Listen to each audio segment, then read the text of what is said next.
super excited to be joined by the creator of a really popular blog called Wait But Why, and also the author of a new book that we both just read. Let's put this up on the screen. The book is called What's Our Problem? A Self-Help Book for Societies.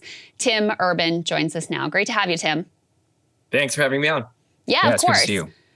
So you lay out in this book an alternative way of seeing politics where, yes, you have a left-right spectrum, but there's another dynamic playing out that you describe as the difference between sort of higher mind approach to politics versus a more primitive mindset. Just explain the general thesis of the book. Yeah. I think, if you think about how language works, like when we have a term for something, or even better, like a framework, then our thoughts, we have more thoughts about it. We have more conversations about it. We can refer to it. We can develop nuance around it. But if you don't have a term for something, and if you don't have the right framework, then that actually limits our thinking. And I think that's a big part of what's been happening with our politics is we have this one-dimensional horizontal spectrum, left, center, right, far right and far left, right? That's it. And so that's very limiting. And I think it actually leads to people saying stuff they're trying to say something and they're saying something else. So they'll say something like, we need more people in the center. And maybe they do mean that horizontally, but that's not really what they're talking about. They're not saying we need more people that are halfway between the right and the left position on tax cuts. That's not what they're saying. What they're trying to say is we need more people who are open-minded and who are open to, who are down to really debate their ideas and who might change their mind about it and who get into the nuance and who aren't dogmatic and who don't form their opinions via kind of a checklist.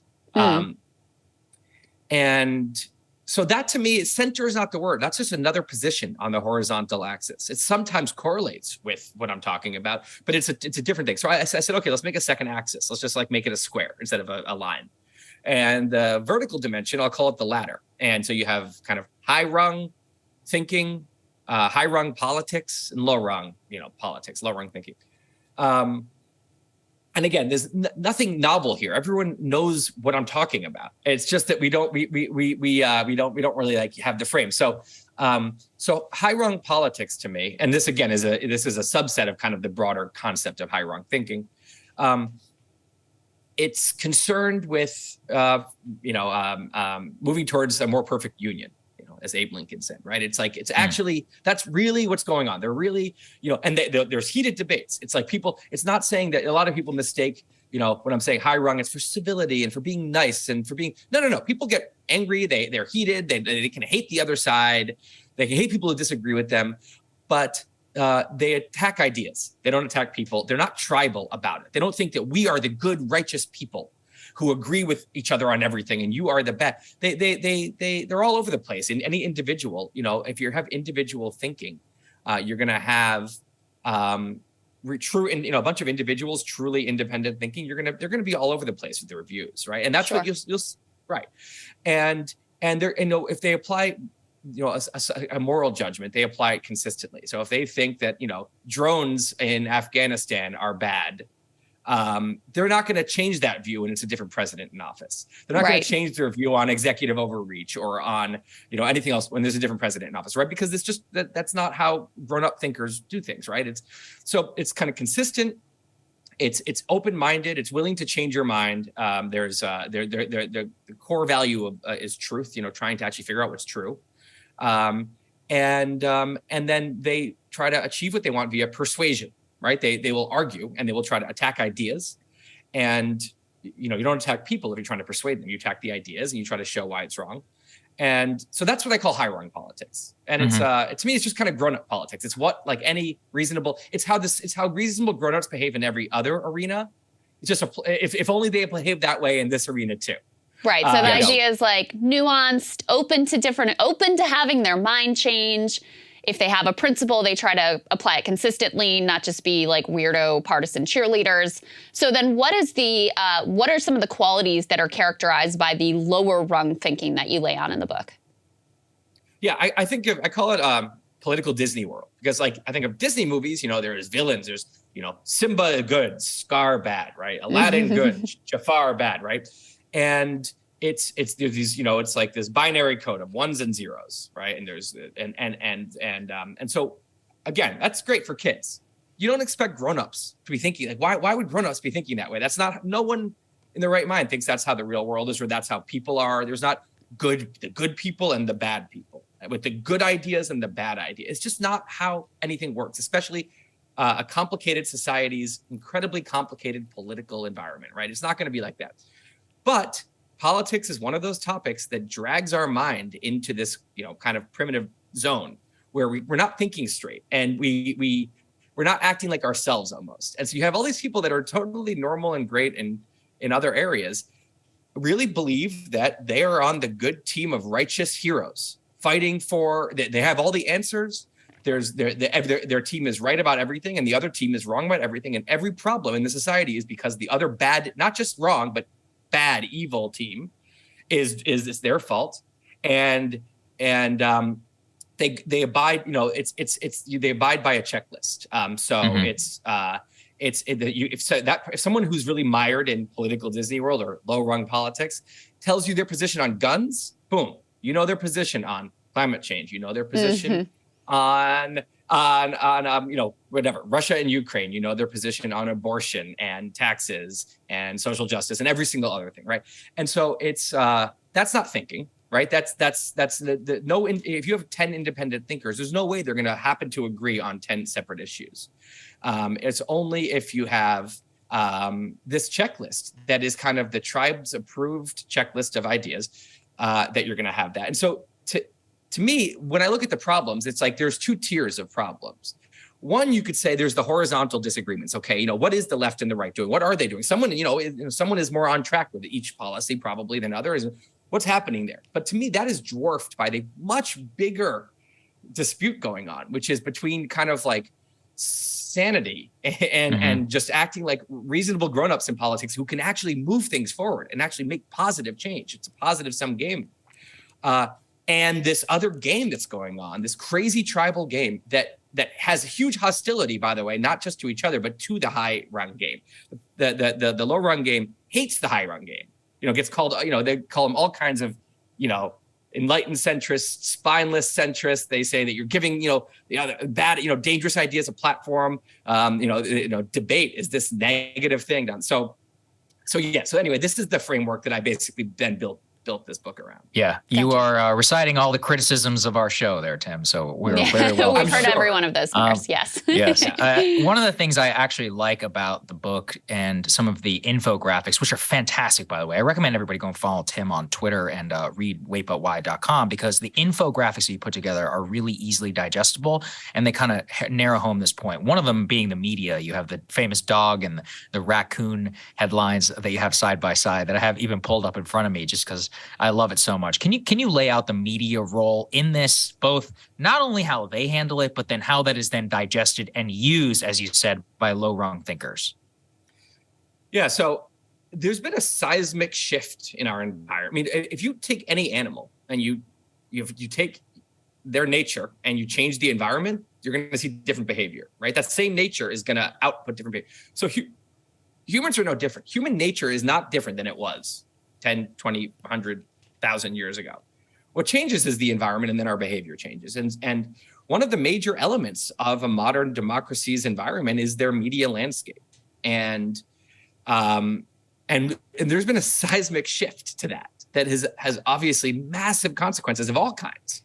And the shift is that there used to be 3 broadcast national news channels, and they weren't news channels, by the way. They were CBS, NBC, ABC. They did a lot of stuff, and they had a half hour of news twice a day or something, right? And so, I mean, it's not that those were better people running those stations. Again, I don't really think there's any of this stories about better or worse people. It's that they had incentives, right? If NBC starts to get known for being really biased towards the left or right, and really kind of like, they'll rush to a story and tell it with no journalistic integrity. And like, they'll just like, they're wrong all the time and they don't apologize. and the other two aren't like that, NBC would become the laughing stock, right? Everyone's saying, oh, the kind of person that watches NBC, it would become a joke, right? So they don't want to do that. They all want to try to fight with each other. Who can be more professional, right? Who can be more accurate and you can never tell the political leaning of the anchors. That was a huge thing, right? It was like they were all famously secretive about it because that's not professional for a news person. Why would it? Okay, so that environment, and they also had 30 minutes a day, right? So that's not much time. You got to really, what's really important today in the news. Now that changes. You have cable TV. So then you have CNN, you have MSNBC, you have Fox News, you have all these just spring up in the 80s and 90s, really mid 90s for MSNBC and Fox News, pretty recent. And then you have, of course, the internet, right? And you have, a Drudge Report, and you have Huffington Post, and you have Breitbart, and you have all these things pop up in a million political blogs. And it's a totally different game. So you realize is you don't have the burden of being broadcasting to the whole country, and you can narrowcast. And really, Fox News kind of was, a pioneer here, and a lot of others copied it. If you can narrowcast and say, what, screw the other half. If we don't have to seem objective. Let's just really confirm let's cater to one tribe. There are these tribes. Let's just be the news for that tribe. Totally, that's narrowcasting, and it's tribal media kind of, right? It's specifically is trying to say the incentives totally shift because now your audience becomes very quickly, the people who want professional neutrality, they're long gone. Your audience becomes these people who are addicted to this game, this tribal war that they're in political Disney World.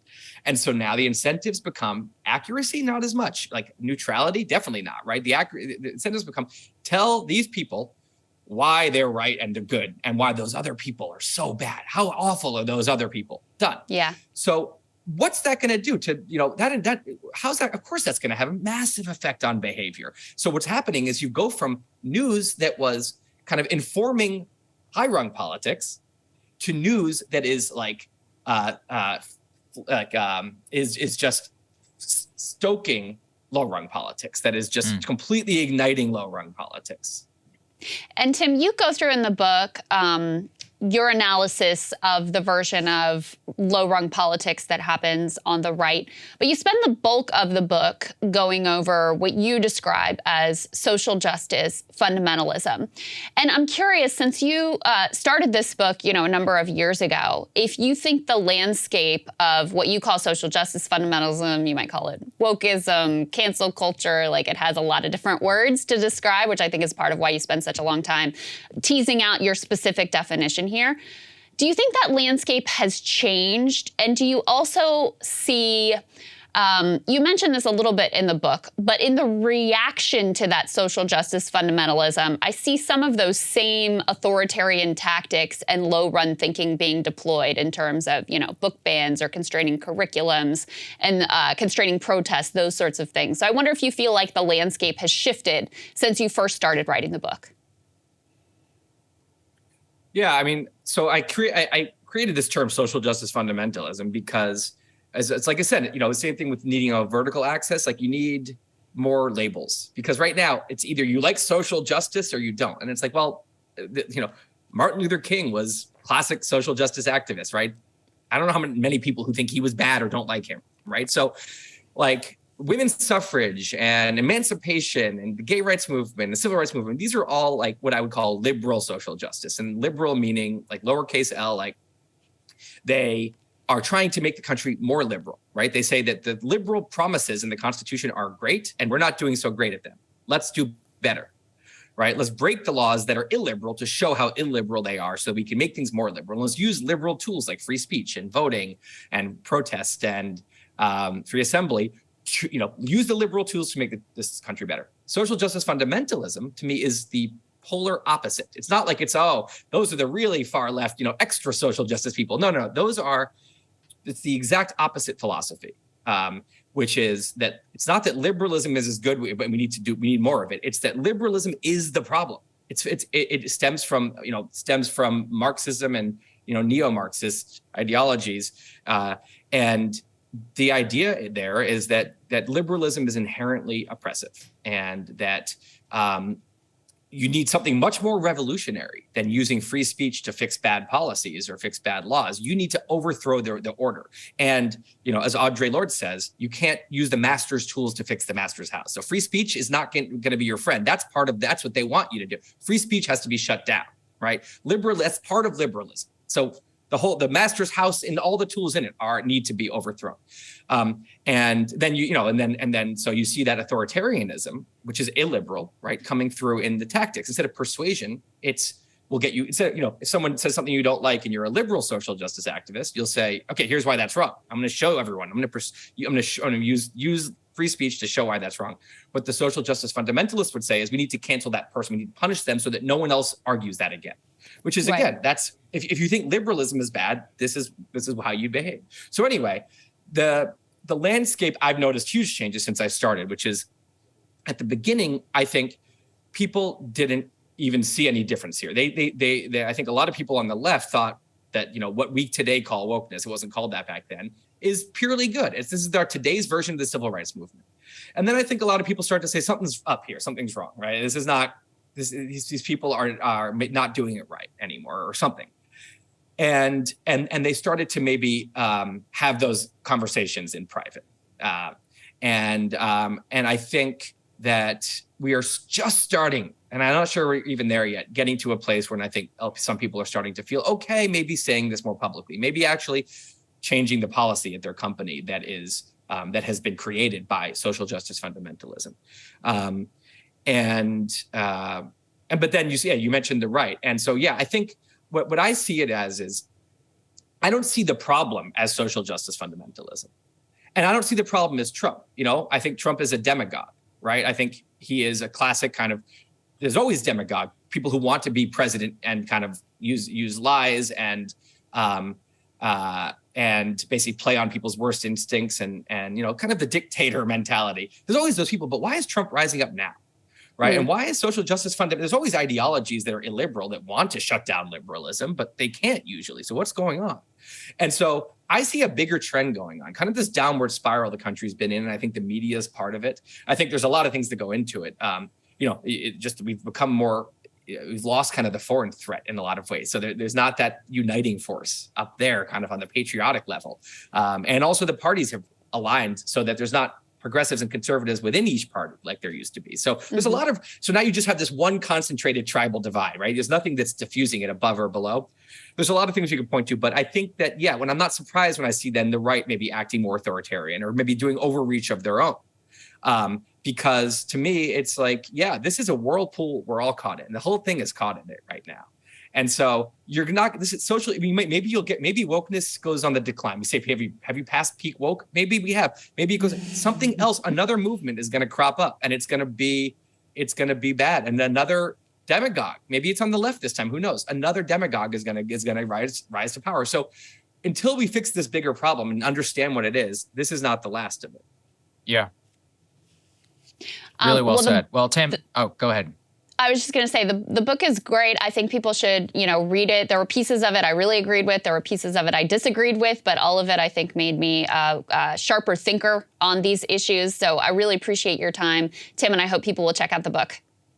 Thank you, Tim. Thanks, guys. Hey guys, ready or not, 2024 is fully upon us now, and Saagar and I have been brainstorming ways that we can really up our game for this critical election. Yeah, we rely on our premium subs to expand our coverage, to add staff, to upgrade the studio. We just want to give you the best independent coverage of this election, which is possible. So if you can help us out, become a premium subscriber today, breakingpoints.com, or the link is down here in the description video. It really means the world to us, and if you like what we're all about, this is the best possible way to keep us 100% independent, working only for you.